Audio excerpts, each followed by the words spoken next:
கர்த்தருக்கு ஸ்தோத்திரம். நீதிமொழிகள் 4ஆம் அதிகாரம். பிள்ளைகளே, நீங்கள் தகப்பன் போதகத்தை கேட்டு புத்தியை அடையும்படி கவனியுங்கள். நான் உங்களுக்கு நற்போதகத்தை தருகிறேன், என் உபதேசத்தை விடாதிருங்கள். நான் என் தகப்பனுக்கு பிரியமான குமாரனும் என் தாய்க்கு மிகவும் அருமையான ஒரே பிள்ளையுமானவன். அவர் எனக்கு போதித்து சொன்னது, உன் இருதயம் என் வார்த்தைகளை காத்து கொள்ள கடவது, என் கட்டளைகளை கைக்கொள், அப்பொழுது பிழைப்பாய். ஞானத்தை சம்பாதி, புத்தியையும் சம்பாதி, என் வாயின் வார்த்தைகளை மறவாமலும் விட்டு விலகாமலும் இரு. அதை விடாதே, அது உன்னை தற்காக்கும். அதன்மேல் பிரியமாயிரு, அது உன்னை காத்துக்கொள்ளும்.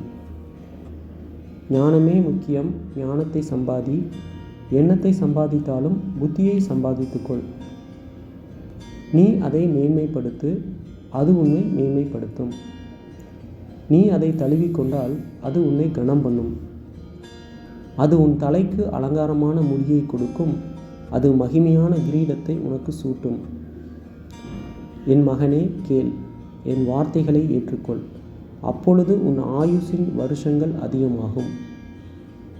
ஞான மார்க்கத்தை நான் உனக்கு போதித்தேன், செவ்வையான பாதைகளிலே உன்னை நடத்தினேன்.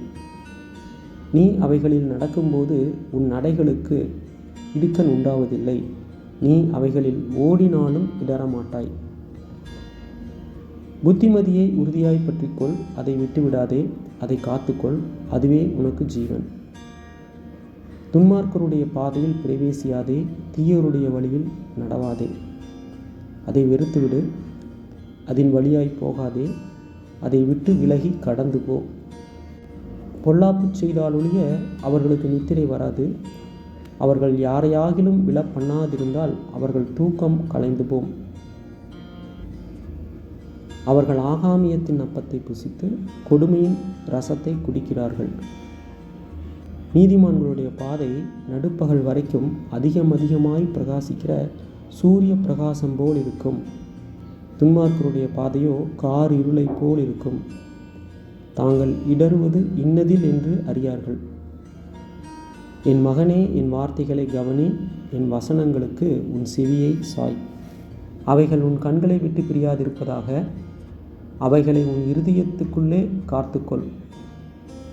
அவைகளை கண்டுபிடிக்கிறவர்களுக்கு அவைகள் ஜீவனும் அவர்கள் உடலுக்கெல்லாம் ஆரோக்கியமுமாம்.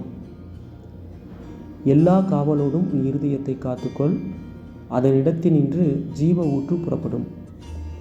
வாயின் தாறுமாறுகளை உன்னை விற்று அகற்றி உதடுகளின் மாறுபாட்டை உனக்கு தூரப்படுத்து. உன் கண்கள் நேராய் நோக்க கடவது, உன் கண் இமைகள் உனக்கு முன்னே செவ்வாயாய் பார்க்க கடவது. உன் கால் நடையை சீர்தூக்கிப்பார், உன் வழிகளெல்லாம் நிலைவரப்பட்டிருப்பதாக. வலதுபுறமாவது இடதுபுறமாவது சாயாதே, உன் காலை தீமைக்கு விலக்குவாயாக. ஆமென்.